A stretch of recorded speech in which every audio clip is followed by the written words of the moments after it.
네,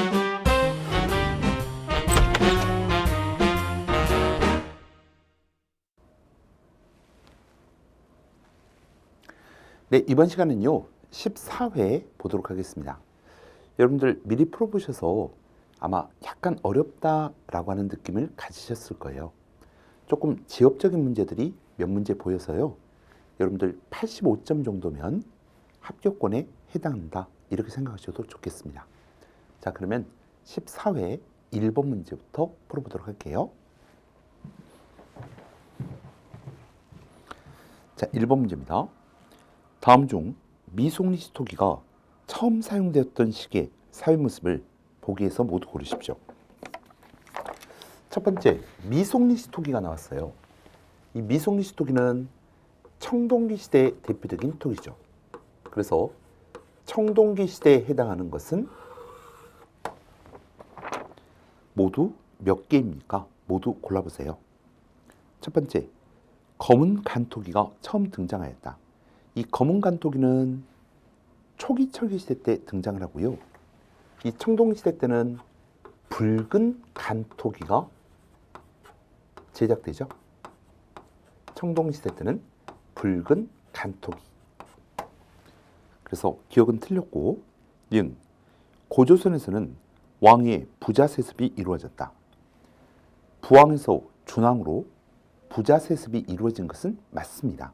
그런데 청동시대가 아니라 연맹왕 단계인 초기 철기 시대에 해당하니까 니은이 틀린 거죠. 다음, 사람이 죽으면 고인돌, 돌널 무덤에 매장하였다. 청동시대의 대표적인 무덤 형태가 고인돌 그리고 돌널 무덤입니다.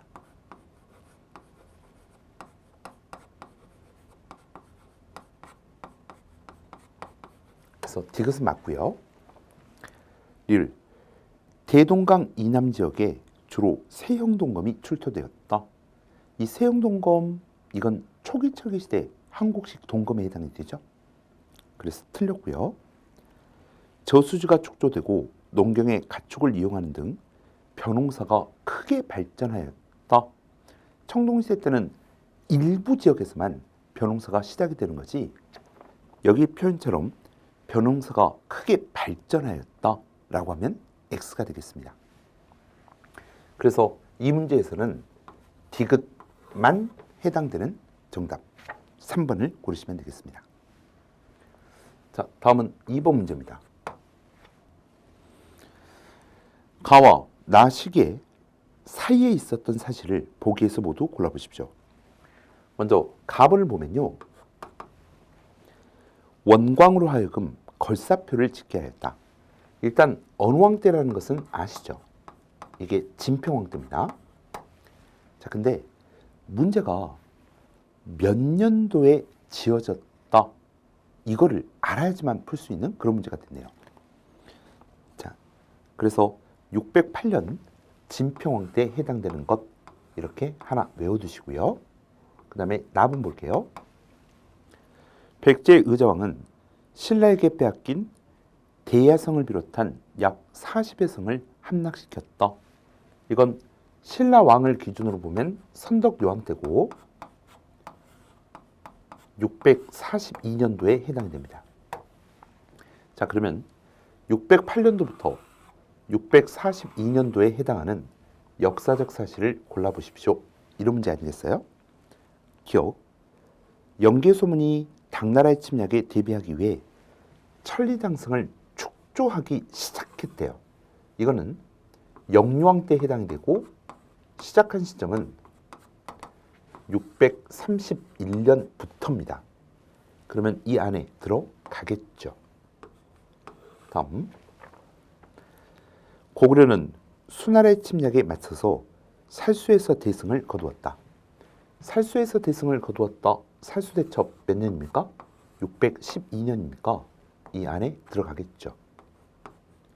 그 다음, 고구려는 말갈 세력과 손잡고 요서를 선제 공격하였다. 이건 이제 영야왕 때인데요. 수와의 전쟁이 본격적으로 일어나게 된 계기라고 보셔도 좋겠습니다. 598년. 다음. 장군 온달이 중령 이북의 땅을 되찾고 신라를 압박하였고 그 다음에 아차산에서 전사를 하게 되죠. 요게 이제 598년도입니다. 588년도. 그러면 요 두 개는 해당 사항이 없고요. 천리장성을 축조하기 시작하였다. 살수대첩을 승리로 이끌었다. 이 두 가지만 기억, 니은, 정답 1번 고르시면 되겠습니다. 다음 3번 문제 보겠습니다. 다음 제시된 비석은 신라에서 제작된 6세기의 비석들입니다.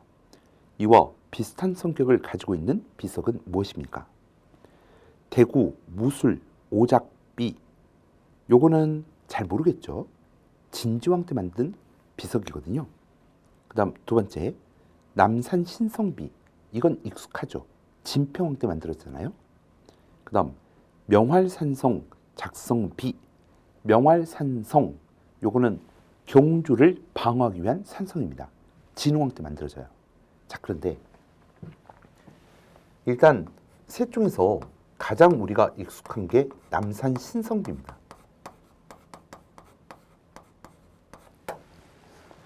자, 기본 이론 강의하면서 남산 신성비와 세트로 나오는 비석이 하나 있었죠.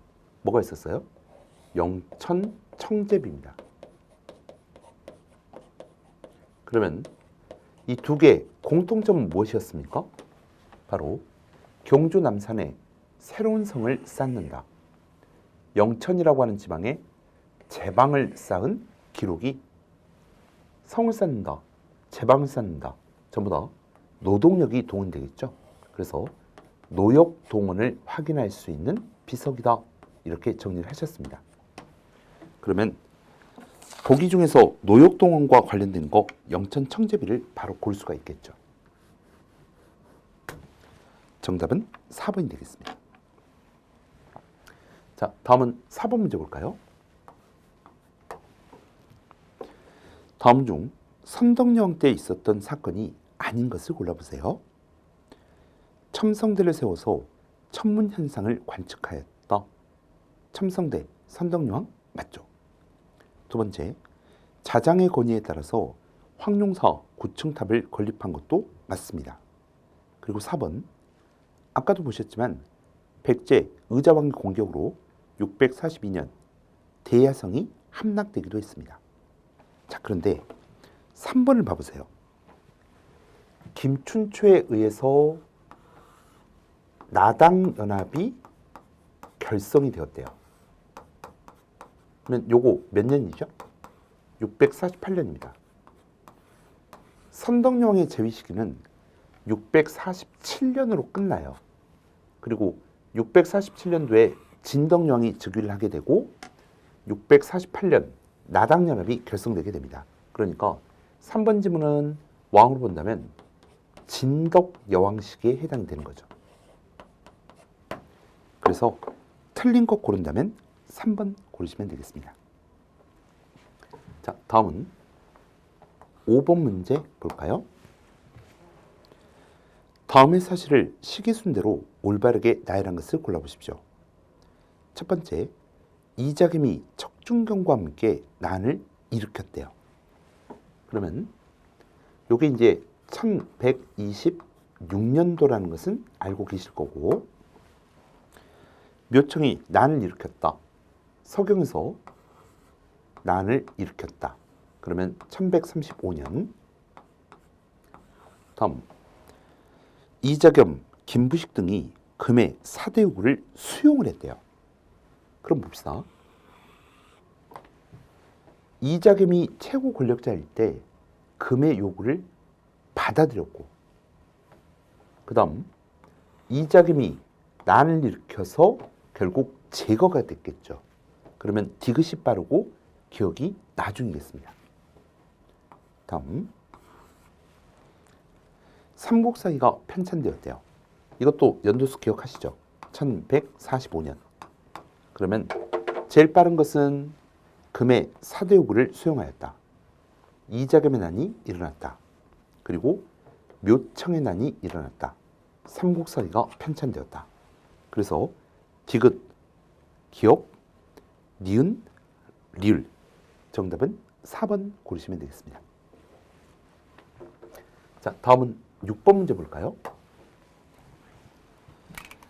사료에서 설명하는 민족과 고려의 관계에 대한 내용으로 옳은 것을 보기에서 골라보십시오. 일단 이 글의 출전이 뭐죠? 고려사입니다. 북변의 사람들, 거기에 체크. 그러니까 북쪽, 변방지방에 살고 있는 사람들. 사람의 탈을 쓰고 짐승 같은 마음을 가져서 굶주리면 왔다가 배부리면 간다. 그러니까 국경을 자꾸 침략해가지고 약탈하고 다시 돌아가고, 이런 것을 보면 수치도 잊으며 이제 비록 복종하여 만든다고 하더라도 향배가 일정하지 않으니 마땅히 영을 내려 그들이 지나가는 주지는 성 밖에 접대소를 지어 대접하도록 하라. 그러니까 믿을 수 없는 종족이니 그들을 성 밖에서 맞이하라. 그러면 고려시대 때 북쪽 변방 지역에 자꾸 고려를 침략해서 약탈했던 민족, 바로 여진족과 관련된 내용이에요.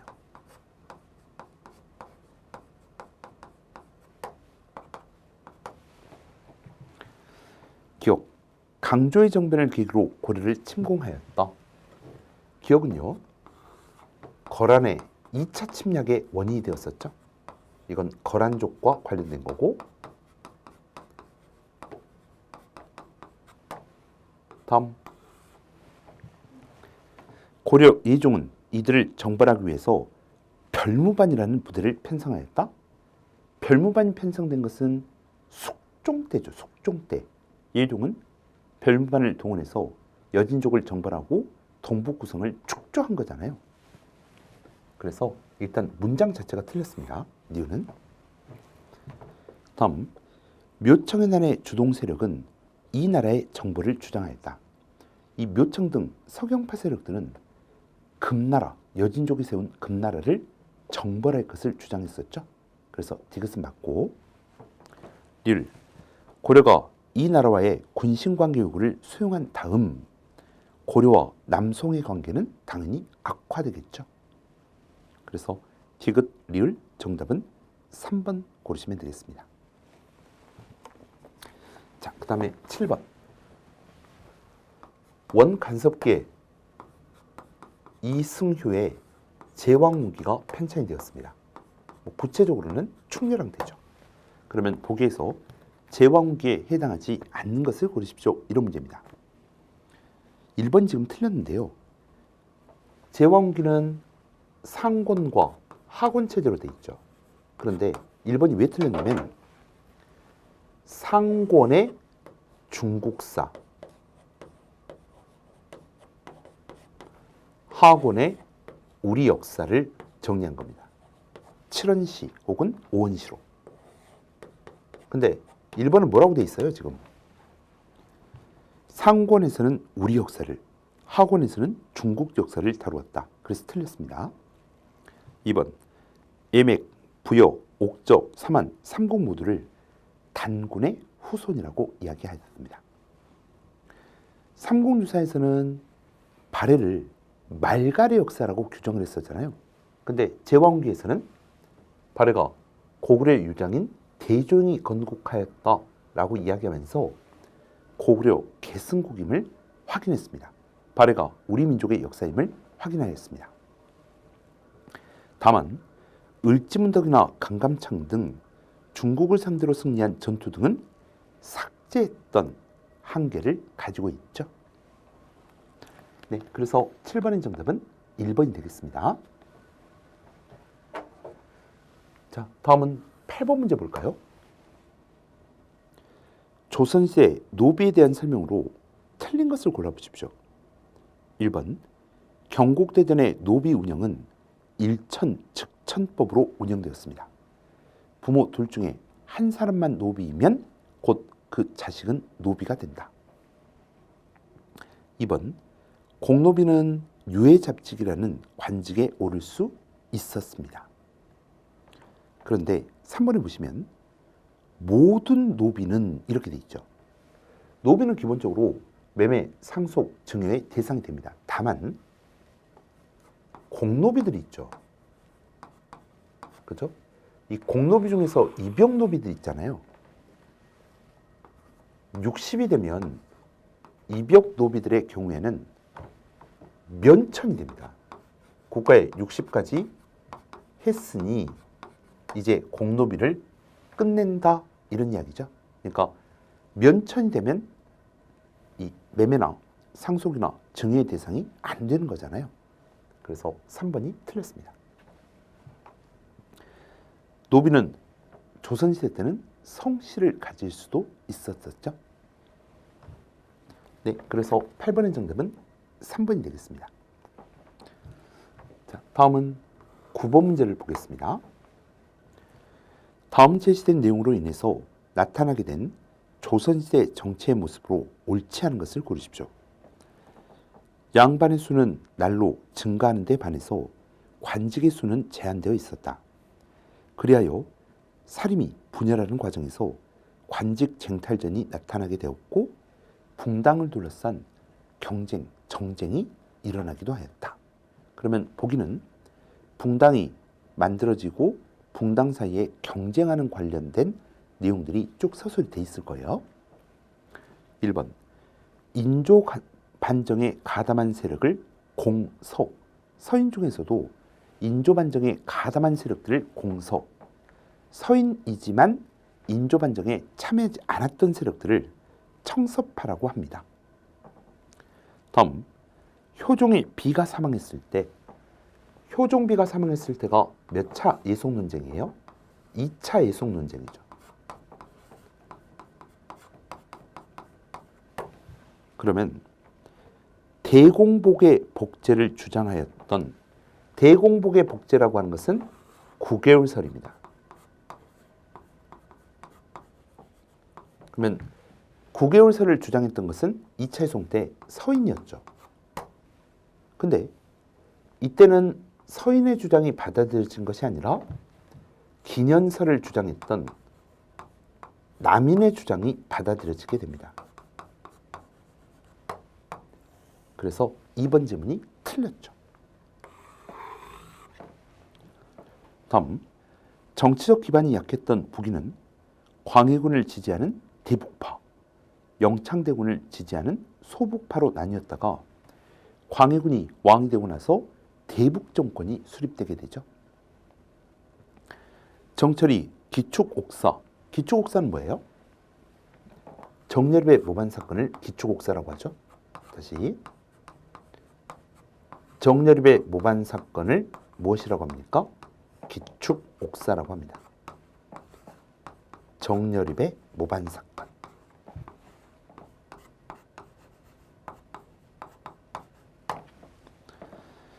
이때 동인 세력을 제거하면서 이후 서인이 전국을 장악하게 됩니다. 그래서 9번 정답은 2번 고르시면 되겠네요. 자, 다음은 10번 문제입니다. 이 10번 문제 같은 경우에는 소거법으로 푸는 게 가장 확실할 거예요. 자, 여러분들 모든 문제의 내용을 다 알고 풀면 가장 좋을 텐데 이 출제하는 사람의 입장에서는 한두 문제 정도는 수험생들이 모르는 것들을 내서 변별력을 만들려고 한다는 거죠.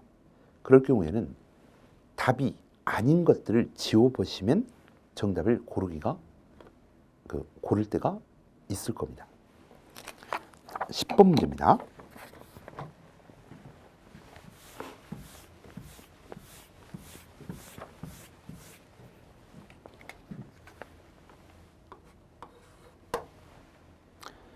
다음 내용을 주장한 학자와 관련된 제술로 적절하지 않은 것을 골라보십시오. 대체로 재물은 비유하건대 우물과 같은 것이어서 퍼내면 차고 버려두면 말라버린다. 그러므로 비단 옷을 입지 않아서 나라에 비단 짜는 사람이 없게 되면 여직공이 쇠퇴하고 쭈그러진 그릇을 싫어하지 않고 기술을 숭상하지 않아 나라의 장인이 도약, 기술을 익히는 일이 없게 되면 기회가 망하게 되고 농사가 황폐해져서 그 법을 잃게 되므로 사, 농, 공, 상의 3인이 모두 공공하여 구제할 수 없다. 아마 이 사료는 굉장히 익숙한 사료일 거예요. 뭐예요? 박제가의 북하기 중 일부죠. 그리고 이 북하기에서는 소비를 강조하였다 이렇게 공부했을 겁니다. 자, 그런데 이 문제 같은 경우에는 지금 이 주장을 한 학자를 물어보고 있잖아요. 그러니까 박제가에 관련된 저서를 고르십시오. 혹은 주장을 고르십시오. 이런 뜻 아니겠습니까? 자, 1번. 종두 방서 앞에 종두자가 나왔죠. 그러면 종두법과 관련된 무엇이겠구나 이렇게 해석할 수 있습니다. 이 책은 박제과 정약용이 종두법을 연구해서 쓴 저술이에요. 근데 이 책이 박제가가 관여했다는 것을 우리가 알지 못한다라고 한다면 2번 기회로는 누구의 주장입니까? 정약용의 주장이죠. 다음 청장관 전서는 이덕무의 청장관 전서. 다음 명남로 총소는 기철학, 그 다음에 인정, 지구존용 그런 모든 것들을 그러니까 최한기라고 하는 사람의 저술을 모아놓은 게 명남루 총서죠. 최한기. 그래서 다른 것들이 명확하게 아니니까 1번 잘 모르더라도 정답은 고를 수 있는 그런 문제였습니다. 자, 다음은 11번 문제 볼까요?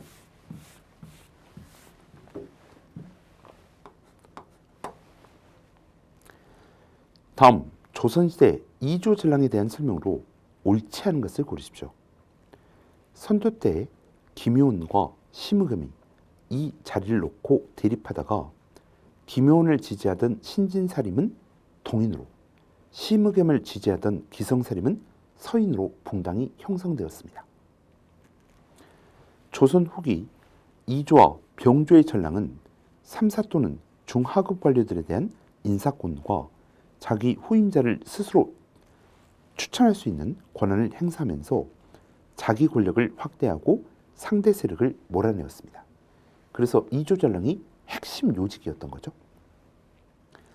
영조 때에는 이 관직이 자신의 후임자를 천거하거나 3사의 언관을 임명하는 관행을 없앴습니다. 그런데 문장을 보시면 완전히 폐지되었다라고 하는 표현이 나오잖아요. 요것 때문에 이 지문이 틀렸습니다. 영조가 폐지한 건 맞아요. 근데 관행이 계속 유지가 되다가 정조 때야 되어서 완전히 폐지되게 됩니다. 그래서 3번이 가장 틀린 답이 되겠고요. 이조전랑은 청요직인 3사 언관에 대한 인사권을 가지고 있어서 매우 중요한 영향력을 행사할 수 있었답니다. 그래서 11번의 정답은 3번 고르시면 되겠네요. 다음 12번 문제입니다. 고려와 조선의 군사제도에 관한 다음 설명 중 적절하지 않은 것을 고르십시오. 고려의 군반시족은 역을 계승할 사람이 없는 경우에 선군, 군인을 뽑는다는 이야기죠. 백정 혹은 천민 중에서 선발해서 역을 계승하도록 했답니다. 조선 세조 때 보법이 시행되면서 모든 장정이 군역으로 파악된 결과 요역 대상자가 부족해지는 거죠.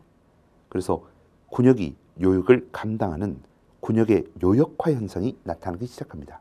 그러니까 군대를 가서 노동을 하게 되니 3번 군역의 요역화 현상은 대립과 반군수포 현상을 야기시켜 군대를 안 가려고 한다는 거죠. 그래서 대립이라든지 반군수포의 현상이 나타나고 이게 워낙에 만연했기 때문에 국가에서는 군적 수포제로 양성화를 시키게 됩니다. 4번 양역 변통의 논의가 계속되다가 영조 때 양반호에게도 군포를 부과하는 법이 시행되었다. 양반들에게도 군포를 부과하는 것은 호포법이잖아요. 이건 흥선대원군 때입니다. 영조 때는 균역법이 시행된 거죠. 그래서 4번 설명은 호포법이니까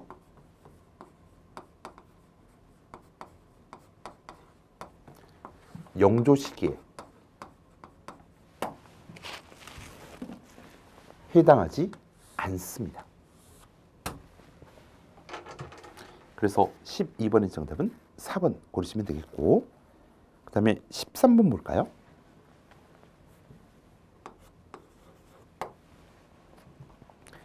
아래 가에서 설명하는 기구에 대한 설명으로 옳지 않은 것을 고르십시오. 지금까지 고을에서 백성을 예속으로 이끈 사람이 몇 명이나 되는가? 수령은 장부 처리에 바빠서 그럴 틈이 없었고, 선비들은 풍속을 교화시킬 방법은 있었으나 지위가 없어서 사람들이 따르지 않았다. 이제 우리 전하께서 전에 폐지되었던 무엇을 다시 두게 되었는데, 나이와 덕망이 높은 자를 추대해서, 자, 좌수라고 하는 단어가 나오고요. 그 다음에 별감이라고 하는 직책이 나오죠. 그러면 좌수하고 별감은 어디에 리더들입니까? 바로 유향소죠. 자, 유향소는 고려 사신관제도부터 유래한다고 보고 있고요. 역할은 수령을 보좌하고 그 지역 향리를 규찰하는 역할을 담당합니다. 그 다음에 4번 볼게요.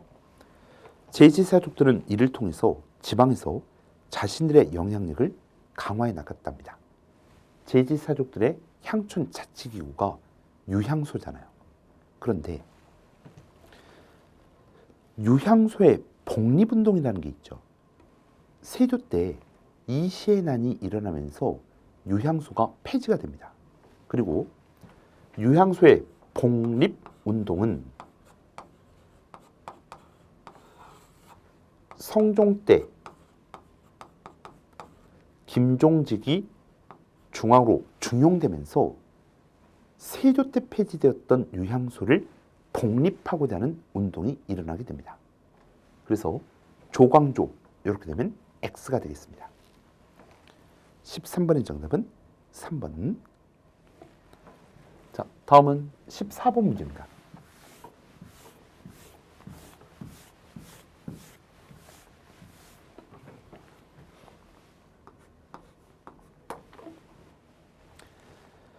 조선시대 정조 이후에 천주교 전파 과정을 시기순대로 바르게 나열한 것을 고르십시오. 자, 이거는 굉장히 이제 지엽적인 문제인데요. 최초의 세례자인 세례교인인 이승훈이 중국에서 세례를 받고 입국을 했답니다. 그게 1784년도예요. 다음.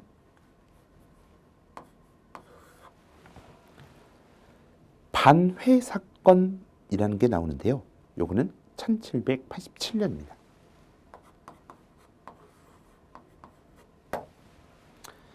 그 다음 황사영의 백서 사건은 신유박해 이후 천주교의 탄압이 심해지게 되자 황사영이 비단에다가 프랑스군의 군사행동을 통해 천주교의 신앙을 보장해달라라고 북경의 주교에게 서신을 보내다가 발각된 사건이죠. 그러니까 신유박해 이후 1801년입니다. 그 다음에 추조 적발 사건이라는 게 있죠.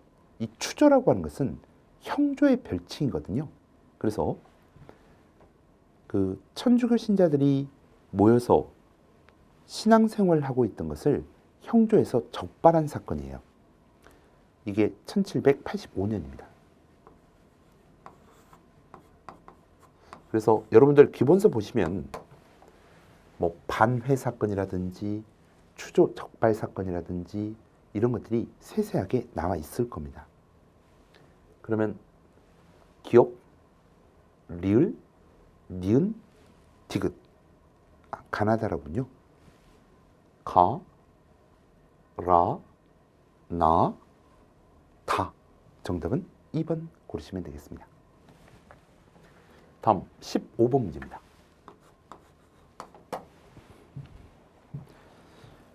1882년 체결된 조미소 통상조약에 대한 설명으로 옳은 것을 골라보십시오.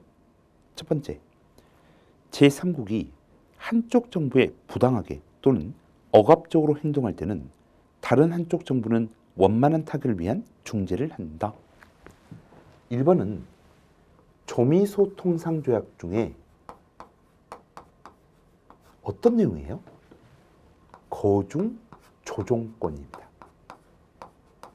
그래서 1번이 맞는 답이 돼요.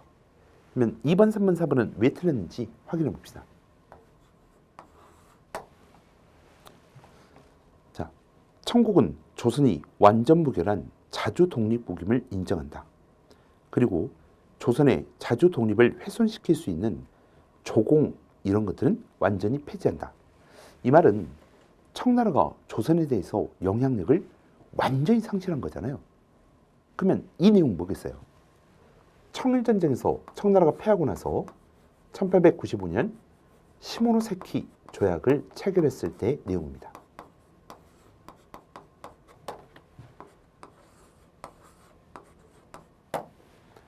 다음 세 번째,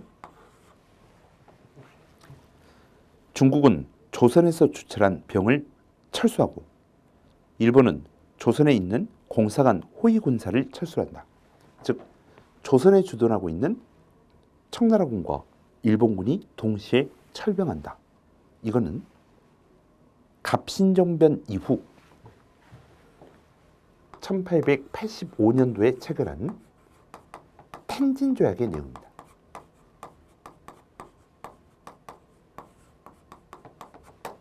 다음, 극동의 평화 유지를 위해서 미, 영, 일, 3국은 실질적인 동맹관계를 확보한다. 여기 미국이 나왔죠. 그래서 1905년 가스라 테프트 밀약에 해당되는 내용입니다. 가스라 테프트 밀약. 네, 그래서 조미소 통상조약과 관련된 것은 첫 번째, 거중조정권이 들어있는 1번을 고르시면 되겠습니다. 자, 다음은 16번 문제 볼까요?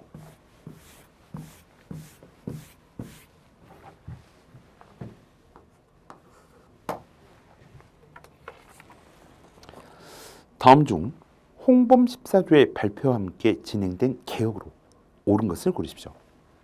홍범 14조와 함께 진행된 개혁, 이게 뭐겠어요? 제2차 가보개혁에 해당되겠죠. 그러면 제2차 가보개혁에 해당하는 보기는 무엇입니까? 첫 번째, 사법권을 행정권에서 분리시켰다. 사법권과 행정권이 분리되었다. 이게 바로 2차 가보개혁 때에 해당되는 내용이죠. 사법권의 분리 독립. 정답은 1번이고, 그 다음에 2번, 군사력 강화를 위해서 원수부를 설치했대요. 이 원수부라고 하는 것은 대한제국 시기 대한국제반포와 연결해서 군사권을 황제가 독점적으로 장악할 수 있다. 3번, 태양력은 언제예요?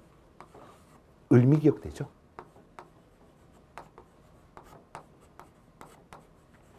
다음, 근대적 토지제도를 갖추기 위해서 지계하문을 설치하였다. 우리 앞에서 한번 보셨던 것 같은데요. 지계하문은 대한제국 시기 1901년도에 만들어지게 됩니다.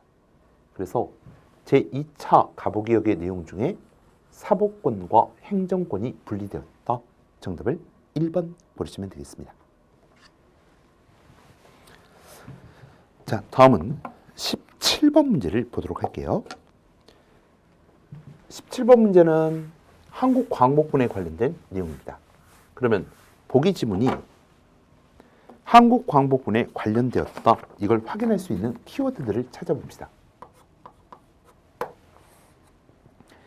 다음 자료에 등장하는 군사조직에 대한 설명으로 옳은 것을 고르십시오. 나는 목숨을 걸고 탈출해서 온갖 고생 끝에 충칭으로 가는, 그 충칭이 중경이죠. 체크. 육천리 장정의 길에 나섰다. 김학규 장군이 이끄는 특별훈련반에 참가해서 훈련을 받은 다음 충칭으로 가서 임시정부에 가담을 했고, 이범석 장군의 부관이 되어서 시안에 있는 제2지대로 찾아가서 OSS 부대, 이 OSS 부대는 미국, 현재 CIA의 전신이라고 하죠. 그러면 중경 OSS 부대의 지원을 받았다. 요걸 연결해 보면 한국 광복군이겠구나, 이렇게 생각할 수 있겠습니다. 자, 그러면 보기에서 1번 호로군이라고 나왔는데요. 1번 호로군을 지워주시고 팔로군으로 좀 바꿔주세요. 팔로군. 호가장 전투에서 대승리를 거두었다. 이거는 조선의용대 화북지대, 나중에 조선의용군으로 편입되는 그 내용이고요. 다음, 조선의용대 일부가 1942년, 다시 1942년 김원봉 등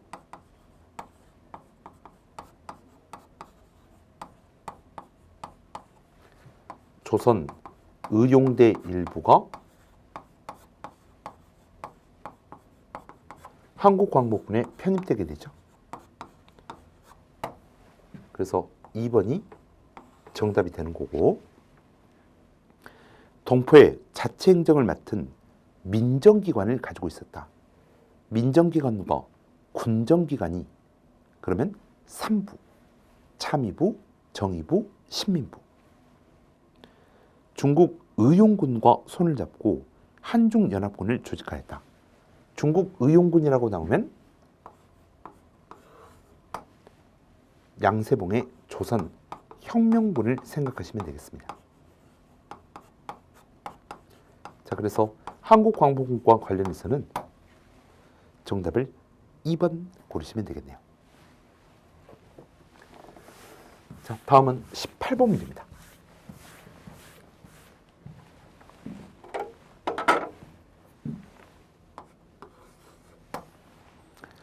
다음 물산장려운동에 대한 설명으로 옳은 것을 고르세요. 일제는 이를 저지하기 위해서 경성제국대학을 설립하였다. 경성제국대학은 밀립대학 설립운동을 좌절시키고 일제에 의해서 만들어진 거 아닙니까? 물산장려운동과 직접적 관계는 없습니다. 두 번째, 토산물 가격이 폭등해서 상인들에게 이득을 주었대요. 이 물산장려운동 자체가 일종의 그 국산품 애용운동이잖아요. 그래서 사람들이 토산물들을 많이 사게 돼요. 그러면 생산 속도가 빠르지가 않으니까 당연히 높은 가격에 거래가 될 거고, 이렇게 되면 상인들이 이익을 보겠죠. 2번이 정답이고, 3번 대구 광문사에서 처음 시작되었다. 대구 광문사에서 처음 시작이 된 것은 뭐예요? 바로 국채 보상운동이죠.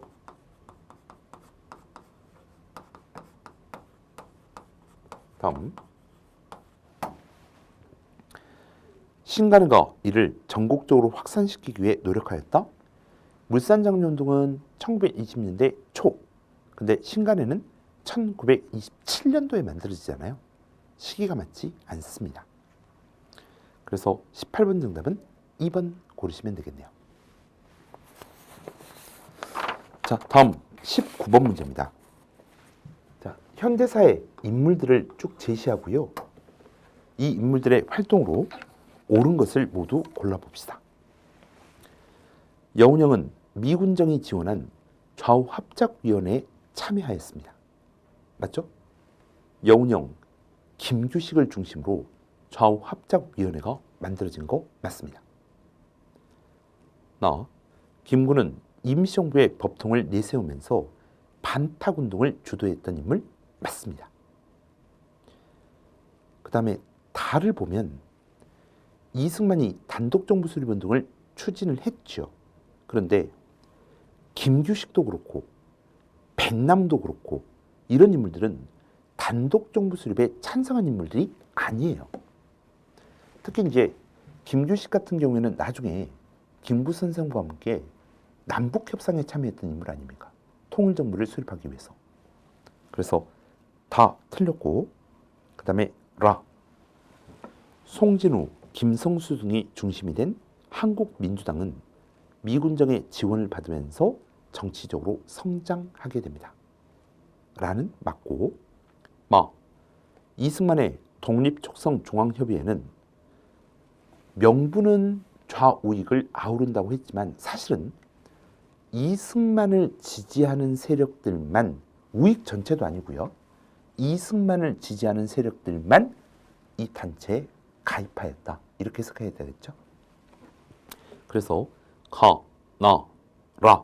정답 2번 고르시면 되겠습니다. 자, 다음은 20번 문제는 한국 경제와 관련된 거예요. 그러면 각각의 지문들을 OX, 그 다음에 X면 왜 틀렸는지 내용을 한번 확인해 보죠. 한국의 경제사회 정책의 변화에 대한 설명으로 옳은 것을 고르십시오. 1950년대 농지개혁법이 시작이 됩니다. 1950년 3월부터 농지개혁법이 시작이 되죠. 그런데 왜 틀렸어요? 유상몰수, 유상분배, 무상분배 이게 지금 틀렸죠. 농지개혁 원칙은 유상으로 매입 혹은 매수하고 유상으로 분배를 하는 거였죠. 그래서 1번 틀렸고, 2번 1960년대 경제개발 계획이 시작된 건 맞습니다. 경제개발 5개년 계획이 62년도부터 시작이 되잖아요. 그런데 60년대, 70년대를 거치면서 계속적으로 대외경제 의존도는 여기는 완화되었다 이렇게 돼 있는데 미국이나 일본에 대한 대외경제 의존도는 높아지게 되는 거죠. 그래서 2번도 틀렸고, 3번 1970년대에는 중화공업이 추진된 것은 맞습니다. 그런데 경공업 중심 시대도 그렇고요, 중화공업 시기에도 그렇고 일단 수출지향적 공업화 정책입니다. 당시에 우리의 기술이 선진적이지 못했기 때문에 싼 가격으로 수출을 할 수밖에 없단 말이에요. 그래야 사람들이 살 테니까. 그러면 가격 경쟁력을 갖추기 위해서는 노동자의 삶이 어려워질 수밖에 없는 구조가. 그러니까 노동자의 생활이 크게 나아졌다? 나아지지 않았다는 거죠. 다음 1990년대 가트 체제 가입으로 인한 농수산물 개방으로 농민들의 생활이 크게 악화되기도 합니다. 특히 이제 쌀 개방을 이야기하면서 농민 생활들이 안정화가 이루어지지 못하게 되죠. 네, 지금까지 14회 문제를 풀어보셨습니다. 이 14회 같은 경우에는요, 그 2번의 연도들 다시 한번 파악을 해보시고, 그 다음 오른쪽에 오셔서 공노비 같은 경우에, 이병노비의 경우에는 60이 되면 면천이 되기 때문에 매매, 상속, 증여의 대상이 안 될 수 있다는 거. 그 다음 우리 천주교 관련된 것도 2, 3년 전까지는 굉장히 시험에 자주 나왔었습니다. 그것도 확인 좀 해보시고요. 14번. 그 다음 한국광복구는 시험에 굉장히 자주 나오죠. 그리고 최근에는 50년대 이후, 그러니까 대한민국의 경제 부분이 출제되기도 해요. 그죠? 그래서 50년대, 60년대, 70년대, 80년대, 90년대 이후 경제, 사회적 특징도 꼭 기본서를 통해서 다시 한번 확인해 주셨으면 좋겠습니다. 자, 이번 시간은 여기까지 하고요. 다음 시간에는 16회로 뵙도록 하겠습니다. 여러분들 수고하셨습니다.